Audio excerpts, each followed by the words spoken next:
The Visitor. When the devil pays you a visit. I am coming. Who is this? He barked. Click. The call ended. Emma's heart pounded. We need to get out of here. We need to go far away from here. Have you ever let someone into your life only to realize later that it was the worst mistake ever made? Salaam was alive as always. Cars honking, street vendors shouting, and music blasting from roadside shops. The city never slept. Amid the noise, Emma Juma sat in his apartment sipping a cold beer after a long day at work. He was 35 years old marketing executive, living alone in a high-rise building in Mikocheni. Life was good, money, women, and parties. He had no worries, or so he thought. That night, as he scrolled through Instagram, a knock came at his door. Strange. He wasn't expecting anyone. He checked his phone. No messages, no missed calls. Another knock. Louder this time. Emma sighed and walked to the door. When he opened it, a man stood there. He was tall, dressed in a black hoodie and dark jeans. His face was pale, his eyes hidden under a cap. "Good evening," the man said. His voice was deep and slow. "Sorry to disturb you. My car broke down nearby and my phone is dead. Can I come in and charge it?" Emma hesitated.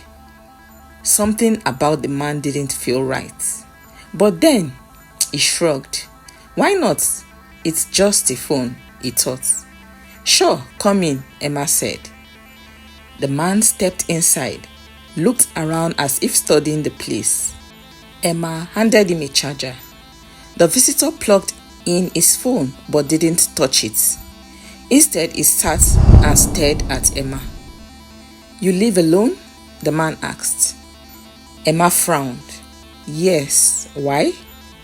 The man smiled. "Just asking." Silence. Emma felt uncomfortable. "You want something to drink?" he asked. "No," the man replied. "I don't drink." Something was off. The air in the room felt heavy. Emma suddenly wished he hadn't opened the door. The visitor leaned forward. "Do you ever feel like you are being watched?"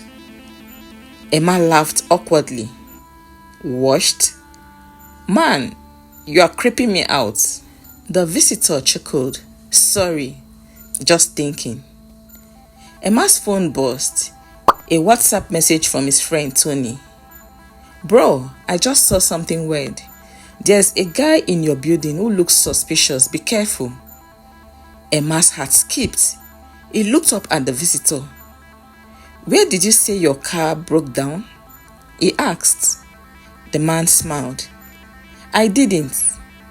Emma felt a chill crawl up his spine. He forced a smile. "I think your phone is charged now." The visitor didn't move. "Not yet," he said. "Let's talk a little longer." Emma's stomach twisted. Something told him this was not just a lost traveler. He had invited something into his home. Emma's mind raced. He needed to get him out fast. "I actually have somewhere to be," Emma lied, standing up. "Maybe you can wait for help downstairs." The visitor smiled again. "Are you sure? You don't want to hear a story before I leave?" Emma didn't answer. He walked to the door and unlocked it. "Thanks for stopping by, but I think it's best you go now." The visitor didn't move. "You see, Emma," Emma froze. He never told the man his name. "How do you—" "I know everything about you," the man said, finally standing. "I know the lies you tell, the women you deceive, The deals you make at work, the fake promises. Emma's hands felt cold. Who are you? The visitor's eyes darkened. I've been watching you for a long time. Emma's breath quickened. He grabbed his phone and tried to call Tony, but the screen froze. The Wi-Fi disconnected. His heart pounded. The visitor stepped forward. You let me in, Emma. That was your mistake. Emma lunged for the door, but the man was faster. He grabbed Emma's wrists, his grip like steel. Emma gasped. His skin was ice cold. You live in a world where you think money can solve everything, the man said. But some debts can't be paid with money. Emma struggled, but his body felt weak.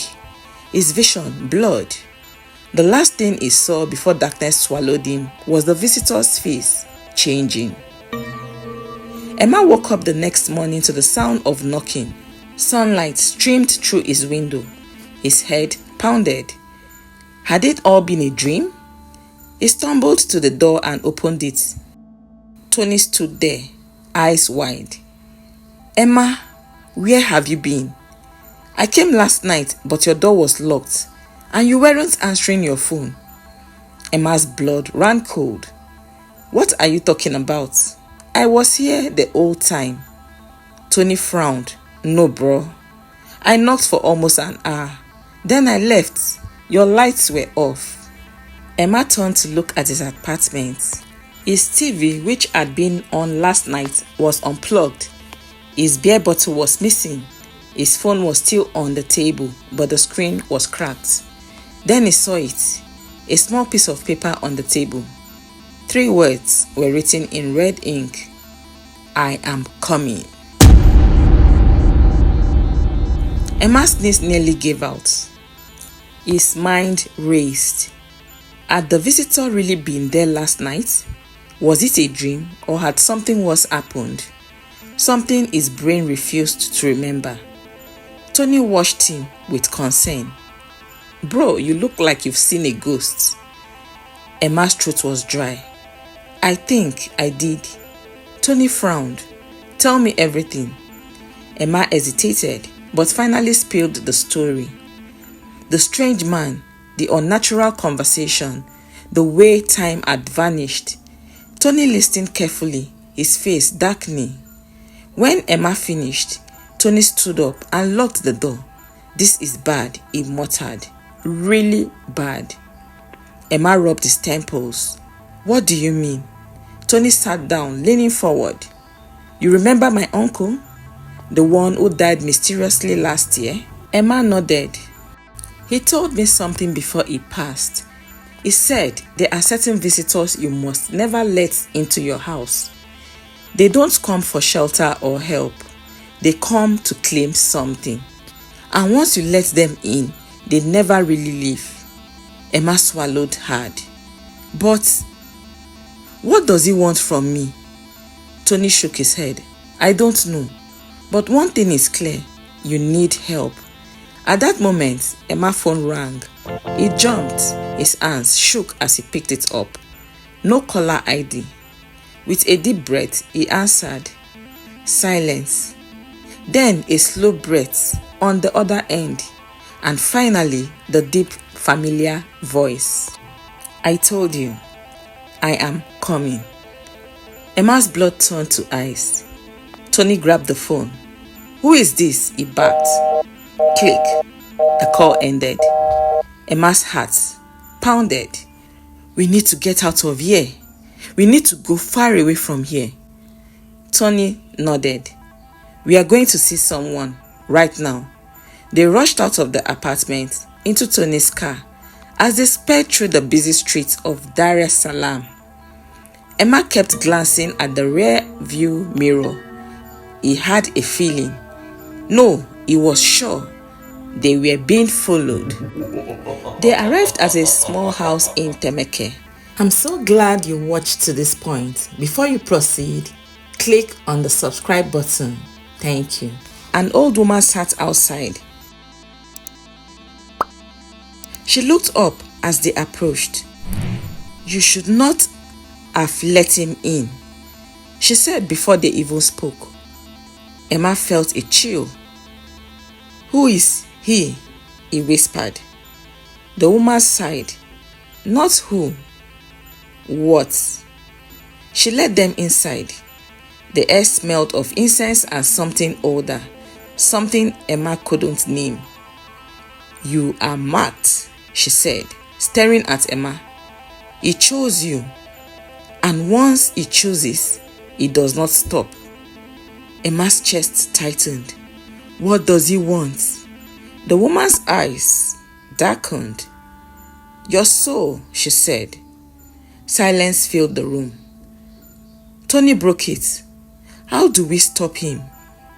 The old woman exhaled. You can't, but you can run. Emma shook his head. No, I won't run. The woman's lips curled into a sad smile. Then be ready, because when the devil pays you a visit, he always returns for what he came for. The wind howled outside. Emma sat in silence, the old woman's voice echoing in his mind. The words she said, he always returns for what he came for. He wasn't going to wait. He turned to Tony. Take me to a church. Tony nodded, and they rushed out, speeding toward the city. But as they drove, the car engine sputtered. Then, bang! The tires burst. The car skidded violently, crashing into the roadside. They were thrown forward, but miraculously, they were alive. Emma's head was spinning. He turned to Tony. Are you okay? Tony groaned. Yeah, bro, yeah. What the hell just happened? The street was empty. No cars, no people, just silence. Then, footsteps. Emma's breath itched. He turned slowly. There, standing in the middle of the road, was the visitor, his hoodie still covered, his face dark. Something had changed. His shadow stretched unnaturally, curling towards them like living smoke. Emma's body locked up in fear. The visitor raised his hands and pointed at him. Emma grabbed Tony. Run! They bolted down the street, feet pounding against the pavement. But no matter how fast they ran, the visitor's footsteps never faded. They reached the church, yanking the heavy doors open and stumbling inside. The priest, an elderly man, turned in surprise. Help us, Emma gasped. The priest's face darkened. You brought something here. The door suddenly slammed shut behind them. The candles flickered. The air turned freezing. The priest grabbed a Bible and said, kneel. Emma and Tony dropped to their knees as the priest began to pray. The walls trembled. Shadows twisted in unnatural shapes. The visitor's voice whispered through the air. Emma, I am inside you now. Emma screamed. His body convulsed. His veins turned black. The priest pressed a hand to his forehead, chanting louder. You have no power here. A sharp, inhuman shriek filled the church. Emma's body shook violently, and then silence. Emma collapsed. The room was still. The priest wiped his forehead and said, It is done. Tony shook Emma. Bro, wake up. Emma's eyes fluttered open. He sat up, breathing heavily. He felt light. It's gone, he whispered. The priest nodded. For now. Emma exhaled, relief flooding him. He turned to Tony. We survived. Tony smiled, patting his back. Never opening your door to strangers again? Emma chuckled. Never. They stood up, ready to leave. But as they reached the door, Emma paused. Something was wrong. Its reflection in the church's glass window wasn't moving. It was staring at him and smiling. Moral lesson. Be careful who you let into your space. Some visitors don't come to stay, but to take.